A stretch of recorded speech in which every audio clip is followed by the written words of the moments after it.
Hey friends, welcome to another episode of Generation Tech. Stereotypes are all around us, some really cool, and some perhaps not so flattering. When you think of people from Naboo, you probably think of an evil old white-haired man who enjoys opera and electrocuting other people's children. You will be destroyed.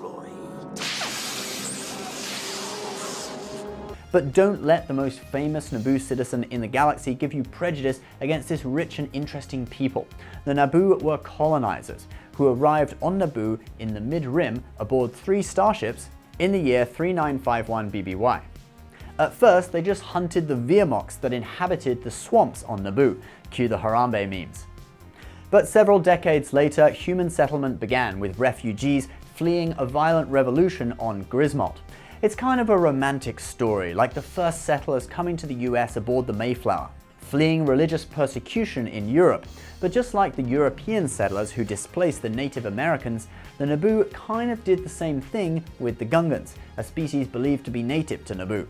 Like with the Native Americans, at first there was cooperation, but the Gungans were always viewed as kind of dirty by the human Naboo and kept out of sight of respectable society. Eventually it deteriorated into war and the Gungans retreated back to their underwater cities, while the humans lived on the surface. So basically they lived under an apartheid with only the humans representing the planet in the Senate.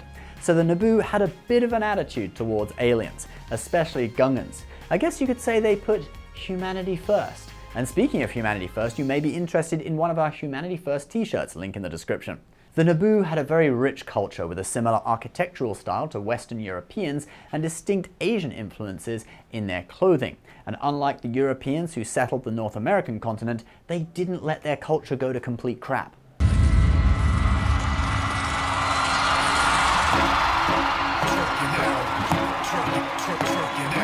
Their buildings were classical European style, and some key exports of Naboo were fine art and also blossom wine. But the biggest export of Naboo was the energy-rich plasma from the core of the world. They extracted it and sold it to the Trade Federation, bringing wealth and stability to Naboo, until they considered selling it to the Hutts and the Trade Federation invaded. But anyway, put simply, they were rich, and this meant they could keep their planet beautiful and clean. And like many rich people, they invested their money in sweet rides. Here in my garage, just bought this new Lamborghini here. Fun to drive up here in the Hollywood Hills. Ty, we know that Lambo is leased. Anyway, the Naboo founded a company called the Theed Palace Space Engineering Corps that manufactured starships with parts purchased mostly from Nubia Star Drives Incorporated.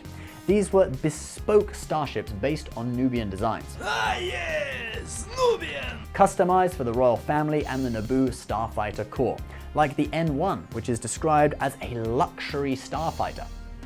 Another ship was the J-type diplomatic barge that Padme used to arrive on Coruscant in Attack of the Clones, and also the J327 Royal Naboo starship that they used to escape from the Trade Federation's invasion of Naboo. And there was no shortage of wash and detail centers on Naboo. They kept these things shiny. Now onto the subject of religion. The Naboo worshipped several deities, such as the goddess of safety, whose statue can be seen outside the hangar in the royal palace. It doesn't seem that this worship actually made flying a Naboo luxury starfighter any safer though. The Naboo revered several ancient philosophers as gurus and had living holy men to guide them with their wisdom.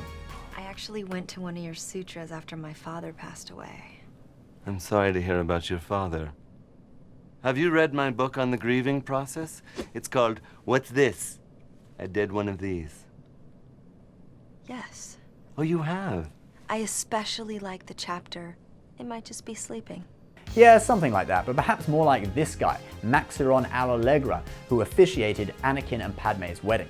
They also had well-developed religious rituals. The Naboo believed that the body had to be cremated within 2 days of death for its spirit to return to the planet's core. These funerals were usually attended by hundreds of onlookers holding glow sticks.